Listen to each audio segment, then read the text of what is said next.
Kamil doktorun sualımız belə olacaq. Kamil doktor, xəstə uşaq olmadan, xəstə olmadan sağlam uşağın göz müayinəsi nə zaman olmalıdır? Doğduğu gündən ya da bir gün sonradan başlayaraq uşağın bəlli aralarla, bəlli müddətlərlə göz müayinəsinin olması lazımdır. Biz doğum evindən uşağı göndərmədən öncə göz dibinə baxırıq. Niyə göz dibinə baxırıq?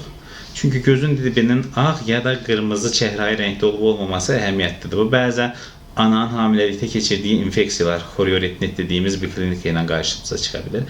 Bəzən gözün arxa qatının şişi var, retinoblastoma, o qarşımıza çıxa bilir ki, bunlar bizim gördüyümüz, diaqnozun qoyduğumuz xəstələrdir hamısı.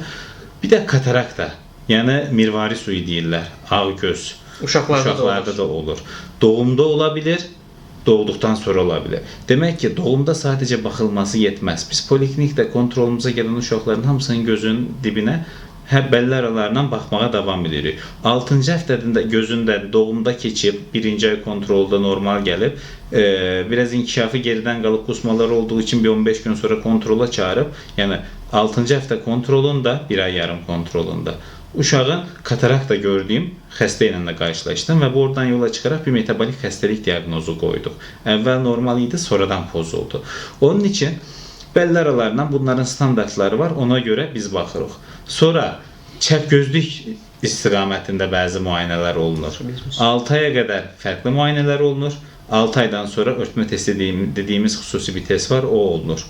6 ay ilə 1 yaş arasında örtmə testi, amma bu yaş dönəmində də mutlaka red refli dediyimiz göz dibinə baxmaq, korneanın işıq refleksinə, yenə çəpgözlük açısından sadəcə örtmə testi yox, həm də işıq testində tutub baxırıq biz öz pratikamızda. Şübhəli durumlarda da göz həkiminə göndəririk, göz həkimi də baxıb dəyərləndirir, ona görə qərar verir.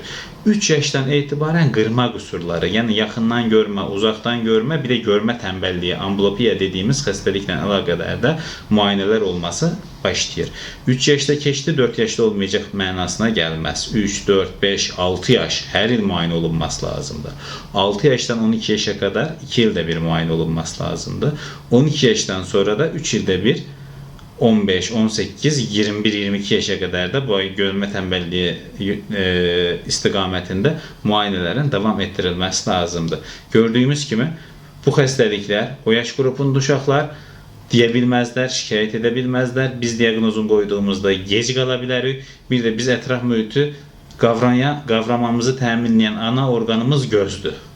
Bu uşaq düzgün görənməzsə, yarım görərsə, o zaman inkişafından, yaşıtlarından çox geri qalır. Akranlarından geri qalır.